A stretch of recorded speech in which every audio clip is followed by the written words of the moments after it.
बिस्मिल्लाहिर्रहमानिर्रहीम अस्सलाम वालेकुम। You all are watching psycho informative. आज हम जिस टॉपिक पे बात करेंगे वो बहुत ज़्यादा इंपॉर्टेंट है। आज मैं आपको बताऊंगी क्लिनिकल केस रिपोर्ट के बारे में कि क्लिनिकल केस रिपोर्ट को किस तरह से बनाया जाता है या इसको किस तरह से स्ट्रक्चर किया जाता है। एक बात याद रखिएगा कि अगर आप साइकोलॉजी के स्टूडेंट हैं तो आपके लिए बहुत ज़्यादा इंपॉर्टेंट केस रिपोर्ट के बारे में पता होना बहुत ज़्यादा ज़रूरी है। यानी कि केस रिपोर्ट किस तरह से बनती है, इसका मकसद क्या है और केस रिपोर्ट कहते किसको हैं। ठीक है जी। तो आज की वीडियो में बेसिकली मैं आपको यही बताऊंगी कि what is a clinical case report, यानी कि क्लिनिकल केस रिपोर्ट होती क्या चीज़ है। पहली बात जी, case report is a detail report of symptom, sign, diagnosis, treatment and follow up of an individual patient. हमेशा ये बात रखिएगा, इस वाली डेफिनेशन के अंदर ही आपको पता चल गया कि इसमें क्या क्या चीज़ें इंक्लूड होती हैं। ठीक है, इसमें आ जाएंगे आपके सिम्टम, आ जाएंगे साइन, आ जाएंगे डायग्नोसिस, ट्रीटमेंट, फॉलो अप, जो भी आप एक मतलब क्लिनिकल पेशेंट ले रहे हैं उसकी ये सारी डिटेल आपने केस रिपोर्ट में लिखनी होती है। ठीक है जी। Case reports usually describe an unusual or novel occurrence and as such remaining one of the cornerstone of medical progress and provide many new ideas in the medicine। यानी कि जी case report basically ये एक medicine की field होती है, यानी कि medicine में केस रिपोर्ट्स बनाई जाती हैं। लेकिन अब क्लिनिकल जो है यानी कि क्लिनिकल साइकोलॉजी वो भी जो है मेडिकल का एक शोबा बनता जा रहा है। तो रिपोर्ट जो है वो अब लिखना बहुत ज़्यादा ज़रूरी है एक साइकोलॉजिस्ट के लिए, और एज अ स्टूडेंट भी आपके लिए बहुत ज़्यादा ज़रूरी है क्योंकि आपको इंटर्नशिप करनी होती है किसी भी बीएस में या फिर एमएससी में। आप साइकोलॉजी में कर रहे हैं तो आपको ज़रूर इंटर्नशिप करनी पड़ेगी। ठीक है जी। अब केस रिपोर्ट जो है उसको लिखते किस तरह से हैं, उसके अंदर क्या-क्या चीज़ें होती हैं, इसके ऊपर अब हम बात करते हैं कि how to structure a case report, यानी कि केस रिपोर्ट को हमने किस तरह से स्ट्रक्चर करना है। सो सबसे पहली बात कि केस स्ट्रक्चर में आपको क्या-क्या पता होना चाहिए, क्या-क्या लेना चाहिए। क्लाइंट जो होता है उसको आपने सबसे पहले उसको ऑब्जर्व करना बहुत ज़रूरी है, आपकी ऑब्जर्वेशन स्ट्रांग होनी चाहिए। ठीक है। उसके बाद हम बेसिकली देखते हैं कि इन are general case report include following component and abstract and introduction. उसके बाद आपके पास आ जाता है जी डिस्कशन, कंक्लूजन और ये सारी चीज़ें। ये तब ज़रूरी है जब आप किसी जर्नल में अपनी केस रिपोर्ट को पब्लिश करने जा रहे हैं। लेकिन अगर आप उसे यूनिवर्सिटी में सबमिट करना है या आपने जो है वो अपनी इंटर्नशिप रिपोर्ट बनानी है तो उसके लिए ये डिस्कशन वाला पार्ट, कंक्लूजन वाला पार्ट ज़रूरी नहीं होता।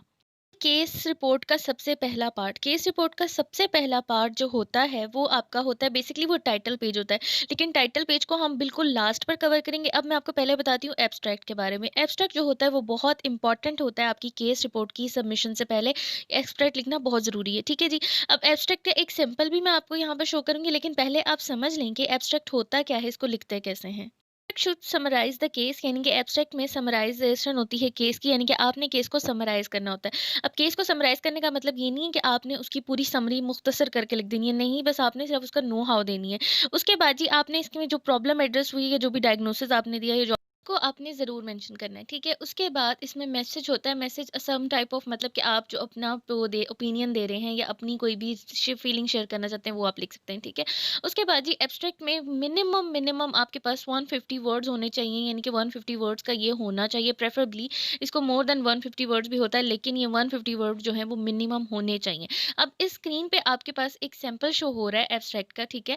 अब इसको आप ज़रा पढ़ लें सारे को, उसके बाद आपको पता चल जाएगा। इसके अंदर बेसिकली पहले बताया गया कि जी केस रिपोर्ट जो थी वो इंटर्नशिप की थी, पहली बात क्लियर कर दी गई। उसके बाद कहाँ की गई है, इंटर्नशिप में क्या-क्या आपने किया है, जैसे ऑब्जर्वेशन की, इंटरव्यू किया, आपने डीलिंग की क्लाइंट के साथ, आपने केस हिस्ट्री ली, आपने असेसमेंट की है। उसके बाद आपने अपनी इंटर्नशिप के दौरान क्या सीखा है। अब देखिए ये आपका पर्सनल ओपिनियन आ गया यहाँ पे। ठीक है। यानी कि जो भी आपने फीलिंग की है। उसके बाद आपने बता दिया कि जी हमने इसमें ये सारा सीखा है। फिर आपने केस डिस्कशन, सुपरवाइजिंग साइकोलॉजिस्ट मतलब वो सारा अपना एनवायरनमेंट बताया है कि किस एनवायरनमेंट में आपने ये जो है रिसर्च या केस स्टडी कंडक्ट की है। ठीक है। तो ये होता है बेसिकली एब्स्ट्रैक्ट जो आपकी स्क्रीन पर इस टाइम चल रहा है। मैं इसको थोड़ी देर और चलने देती हूँ ताकि इसको आप इसको थॉरली पढ़ लें और आपको एक नो हाउ हो जाए इसके बारे में।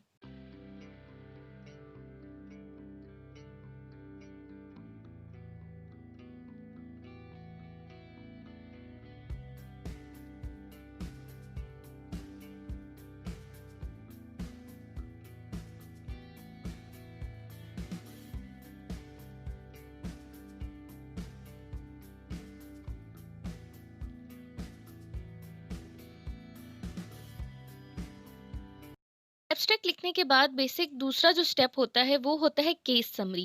केस समरी जो होती है वो किसी भी इंटर्नशिप रिपोर्ट का बहुत इंपॉर्टेंट पार्ट होता है, बिल्कुल फर्स्ट के पेज के, मतलब आप समझ लें केस रिपोर्ट स्टार्ट होनी होती है यहाँ से।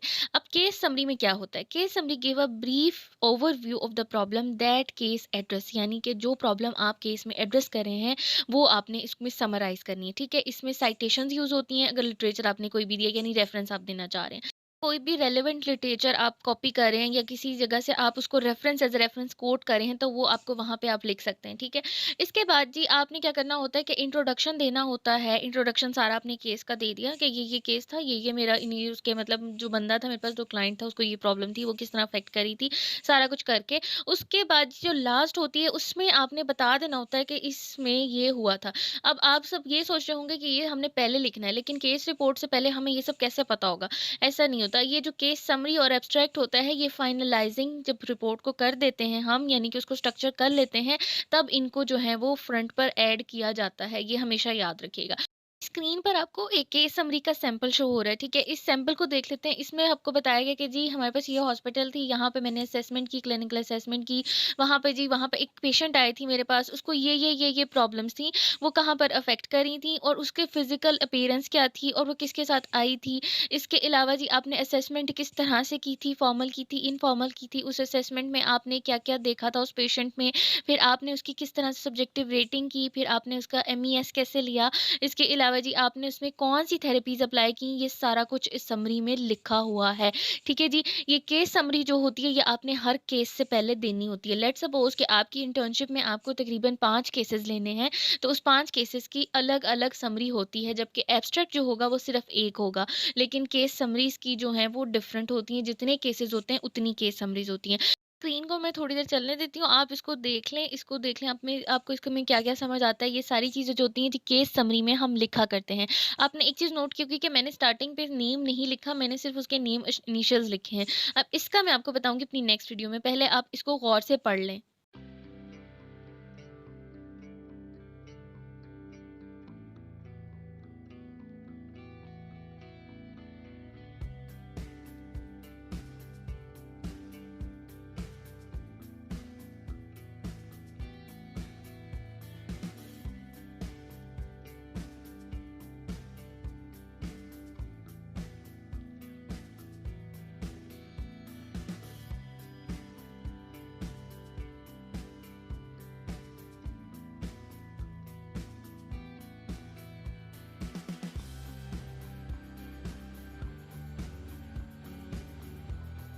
अब हम आते हैं केस स्ट्रक्चर की तरफ कि केस को हमने स्ट्रक्चर किस तरह से करना होता है। यहाँ पर आपके पास कुछ कंटेंट शो हो रहा होगा। इस कंटेंट में सबसे पहले आइडेंटिफाइंग इन्फॉर्मेशन आता है, फिर हिस्ट्री आती है, फिर क्लाइंट की बैकग्राउंड हिस्ट्री आती है, फिर असेसमेंट आती है, फिर diagnosis, case formulation, therapeutic recommendation and reference. ये जो स्ट्रक्चर मैं आपको बता रही हूँ ये बेसिकली इंटर्नशिप केस रिपोर्ट का स्ट्रक्चर है कि इंटर्नशिप केस रिपोर्ट को किस तरह से लिखा जाता है। अब इसको वन बाय वन मैं आपको समझाऊंगी कि इसको हम किस तरह से लिख सकते हैं और हिस्ट्री किस तरह से हम क्लाइंट से लेते हैं और फिर इन सारे मटेरियल को हम किस तरह से मतलब कि अरेंज करते हैं, ऑर्गेनाइज करते हैं। सो मेरी नेक्स्ट वीडियो का इंतजार ज़रूर कीजिएगा। नेक्स्ट वीडियो में मैं आपको केस स्ट्रक्चर इन डिटेल में बताऊंगी और फिर उसके बाद हम सारे इनके एस्पेक्ट्स को कवर करते जाएंगे। अपना बहुत सारा ख्याल रखिएगा। टेक केयर एंड अल्लाह हाफिज़। मेरे चैनल को सब्सक्राइब ज़रूर कीजिएगा जाने से पहले। खुदा हाफिज़।